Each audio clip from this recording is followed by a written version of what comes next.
They say the worst an HOA can do is nitpick the color of your mailbox or write you up for mowing on the wrong day. Right. I wish. Mine tried to throw full-blown gala in my barn without permission. And when I wouldn't hand them the keys, they found out what Twun-Tanan bulls and a locked door can do to a party plan. If you've ever lived near folks who mistake community for control, you'll understand exactly why I did what I did. I'm Calvin Brooks, and my place sits out on the edge of Fox Hollow Ridge. 5 acres of pasture, an old farmhouse with a porch that groans in the winter, and a red barn with white trim I've kept solid since I bought it 15 years ago. Long before Mapler Meadows sprang up across the road with its matching fences and newsletters coldings, I was here tending soil, welding busted hinges, and wintering my 2 Cherokee bulls, Thor and Atlas. They're mellow as long as you respect them. Big marshmallows with bad breath and hose like bowling balls. The barn is their shelter and my workshop, not a photo backdrop for cucumber sandwiches and a chocolate fountain. The trouble arrived in a white SUV that could blend a hawk. Out stepped Pamela Greer, freshly minted HOA president. Helmet hair so lacquered it could bounce hail. Lips pressed into a smile that didn't reach her eyes. Beside her tottered Neil Dobson, the HOA vice president and professional yes-man, nodding a half-step behind like a dashboard bobblehead. "Mr. Brooks," Pamela began, voice dripping with Sunday school sweetness. "Mapler is hosting our Summer Elegance Gala, a charming night under the lights, and we simply adore the rustic authenticity of your barn. It would be such a gift to the community. I try not to laugh coffee out my nose, ma'am. It's a working barn, stock, tools, grease on the concrete, no bathrooms, no insurance for events, and 2 animals who outweigh your entire decorating committee." The answer is no. Her smile thinned. "We'd handle everything. Cleanup, insurance, even security. Some of our newer families feel disconnected from Fox Hollow's agricultural heritage. This would be healing. Heritage is something you live, not something you rent by the hour. I say it's private property. I'm not renting it, borrowing it, or lending it. No." She blinked like the word stung. Neil nodded for no reason at all. "We'll follow up," she chirped, "which is HOA for we'll do what we want." 2 days later, a glossy newsletter landed in my mailbox. Though I'm not a member, announcing in all caps, "Summer Elegance Gala at the historic Brooks Barn." There was a watercolor sketch of my barn with fairy lights doodled along the rafters. I left Pamela a voicemail right then. Polite, clear, final. "You do not have permission. Any attempt to access my property will be treated as trespass." I wrote the date and time in a notebook a keep for when things get stupid. Things got stupid fast. A beige sedan I didn't recognize started slow rolling past the fence line. I caught glints of binoculars one afternoon. Pamela in the driver's seat, peering over like she was surveying for a hostile takeover. I waved big and cheerful. She drove off bristling. That evening, my neighbor across the lane, Miss Whitaker, retired nurse, unstoppable gossip, heart of gold, called with a whisper that carried, "Calvin, I heard them at the mail kiosk say they have a master key to your side door from the previous owner. Honey, old Mr. Adler's been gone 20 years. If they're counting on that, they're counting wrong." That's when the pressure turned into a plan. I'm not a hothead. Farming teaches you to solve problems before they break you. So I did 3 things. First, I documented. Isaved the newsletter, took photos of the SUV stakeouts, wrote down every call. Second, I checked the law. Trespass is trespass, and the HOA's reach ends where my fence begins. Third, I prepared the barn the way I do whenever I leave town. Safe, secure, animals settled. I had a fishing weekend circled in Penformonts. Harland Lake, 3 hours north, where the trout are mean and the silence sticks to you. Friday morning, I moved Thor and Atlas into the main bay of the barn. Fresh straw down, water trough filled, alfalfa stacked like a buffet. I dropped the interior oak beam into its iron brackets, solid enough to stop a truck, snapped a heavy padlock on the outside hasp, then went to the side door. I'd found 2 old steel slide bolts there years back. I had them scrubbed, oiled, and sliding like butter. Click, click. I latched the high ventilation shutters from the inside, too. No guests, no gala, just a comfortable bull hotel with room service. Was I setting a trap? No. I was leaving town with my stock secure, the way any sane owner would. If someone broke in, that was their decision and their problem. I loaded my rods, tossed a soft cooler into the truck, and as it pulled out, One of Mapler Crest volunteer patrol carts chugged by, the high school kid at the wheel barely glancing up. I waved like a man who wasn't thinking about them at all. I was up to my waist in cold water by mid-afternoon, sun warm on my shoulders, when my phone started doing the angry bee thing inside my vest. I let it buzz a while, caught a rainbow, set him free, then checked the screen. 12 missed calls from Pamela. 6 from numbers I didn't know. 3 voicemails from Neil that sounded like he was apologizing to gravity. Curiosity won. I put the phony on speaker and laid it on a flat rock. Pamela's voice came out brittle and frantic under a backdrop of chaos. Music stopping. People yelling. A sound that might have been a muffled moo. Mr. Brooks, you need to return immediately. There are animals in your barn. This is sabotage. You have endangered the public. Our caterer refuses to enter. You will be hearing from our attorney. Voicemail 2 had more shriek and less vocabulary. You cannot lock wild cattle in a venue. Wild.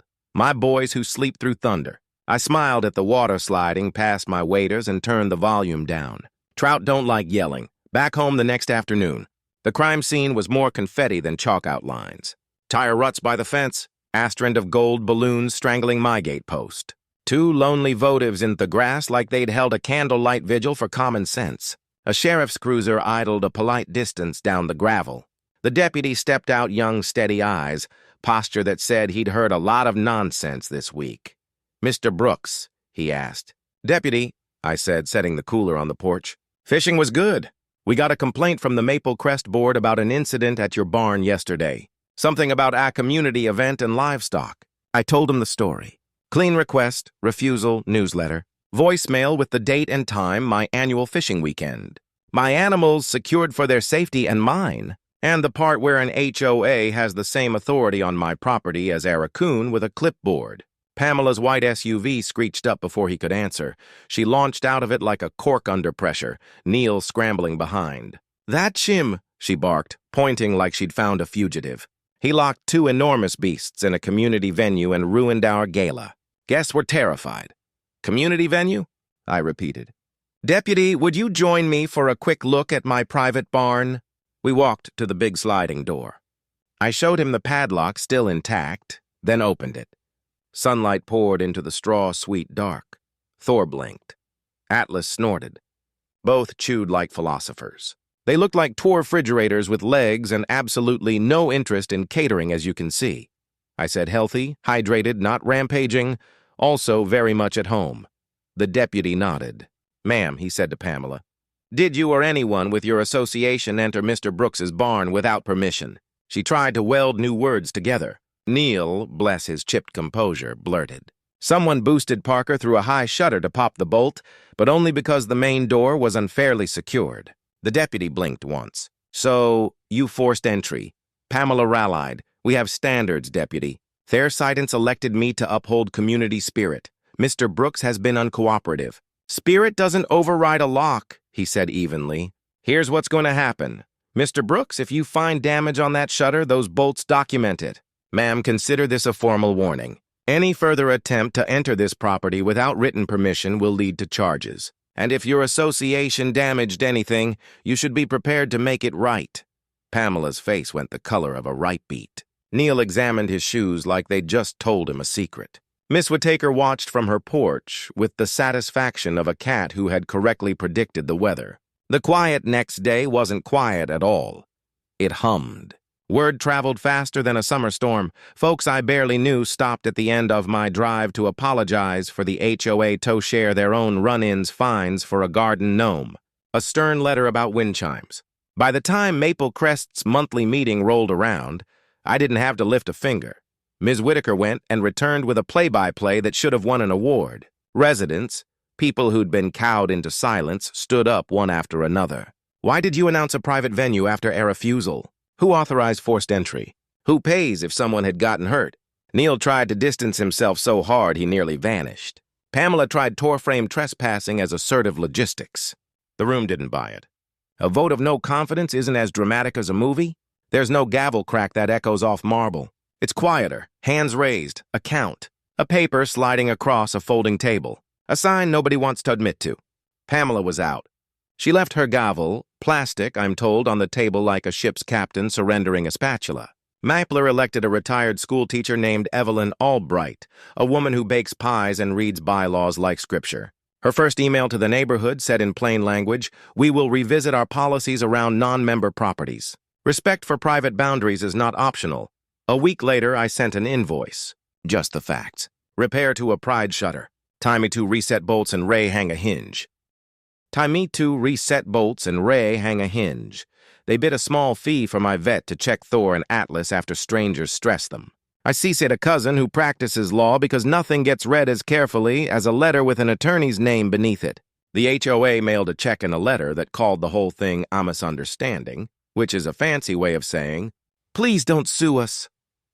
It mounted a small camera on the barn. Eve. Anyway, visible, not threatening. Thestery became a local legend despite men not telling it at the feed store. It told itself. Kids at the park started calling Thor and Atlas the bouncers. Folks would slow down by the fence and grin. Someone made a meme of Pamela Facetta face with a cartoon bull in a bow tie. I didn't save it, but I can still hear Ms. Whitaker cackling. A month afterward, I stood in the main base, sweeping straw, and found a bend of gold ribbon wedged behind a support post. One last bit of elegance lodged in my rafters. I held it, thought about what this had all really been about. It wasn't bulls. It wasn't a party. It was the old American argument where your rights end and mine begin. How power behaves when it thinks no one will say no. Whether community is something we build together or something we enforce with newsletters and binoculars. Here's what I learned. No is a complete sentence if you've done your homework and you're willing to stand there calmly while someone throws a fit. Documentation beats volume. Locks beat entitlement. And a couple thousand lbs of calm animal in their own home beat a chocolate fountain every time. Pamela still lives in Maple Crest last I checked. A little quieter, a lot less. Sure, the world is her living room. Evelyn started a voluntary neighborhood potluck at the actual community pavilion. And this part makes me smile. Asked if I'd bring over a hay wagon so the kids could climb while their parents talk fence repairs and bake sales. I did. The wagon stayed on my side of the line.